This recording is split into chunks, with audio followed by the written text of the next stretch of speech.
美国国会一项法案提醒中国能源安全迫在眉睫，分散风险是关键。大家好，我是肖云华。美国众议院要在战略能源问题上对中国下狠手，欧洲、中东并不是最好的选择，还有2个方向更值得信赖。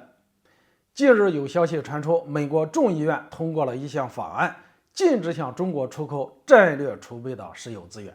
虽然这项法案还要通过参议院的表决，但是美国两党针对中国问题上罕见达成一致，所以该法案大概率会顺利通过由民主党所掌控的参议院。近些年，美国频繁在台海地区大做文章，不但大肆向台军出售各类军事武器，甚至还频繁调动海空力量在台海周边窥视。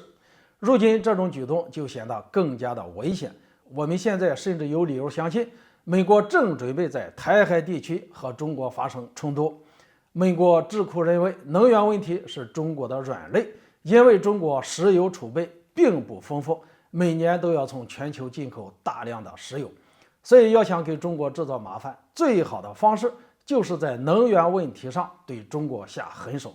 这样的说法并非没有道理，中国也确实是一个能源需求大国。但是美国智库也说了，中国会从全球进口石油，并不是依赖美国。美国这样的打压方式真的会对中国起作用吗？首先要值得注意的是，美国非常喜欢抱团，并且会利用团体的力量打压对手。曾经就在半导体领域对中国进行封锁，并且还要求他的盟友们不得在高端芯片上对中国合作。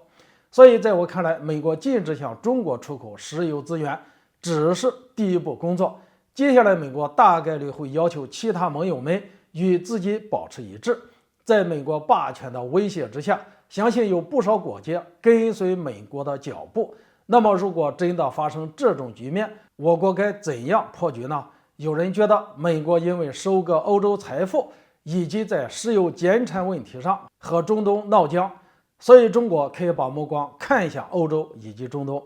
这样就可以让美国限制中国的战略石油政策失败。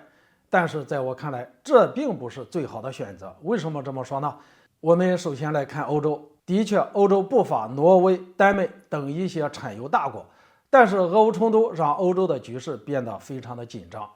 俄罗斯又断绝了对欧洲的天然气供应，欧洲产的石油连自己都不够用，美国成为了欧洲唯一的救星。再加上意识形态等问题，欧洲不大可能会全力帮助中国。我们再来看看中东，许多中东国家与美国有着多年的战略同盟关系，再加上美国在地中海也部署了不少的军事力量，在双重压力之下，中东也不大可能彻底倒向中国。虽然近期中国和中东国家有一些合作的迹象，但是美国如果强力施压，对中国来说依旧是风险太大。那么有人会问了，莫非中国找不到解决的办法了吗？事实上，能源安全一直是中国战略家们关注的重中之重，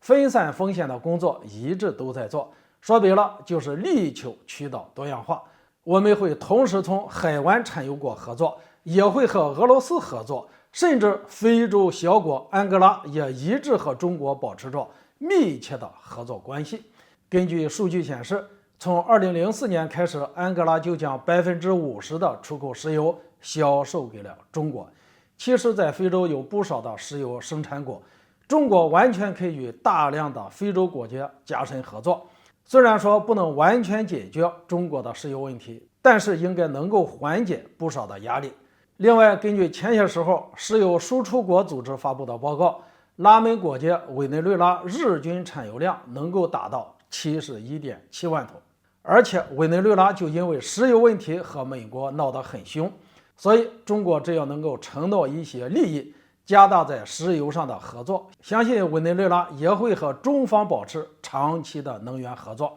而且拉美国家中还有阿根廷、智利等这些与中国交好的国家，所以中国还有必要加大与非洲和拉美国家的能源合作。只要我们坚定信守承诺的态度，与这些国家在合作中达成共赢，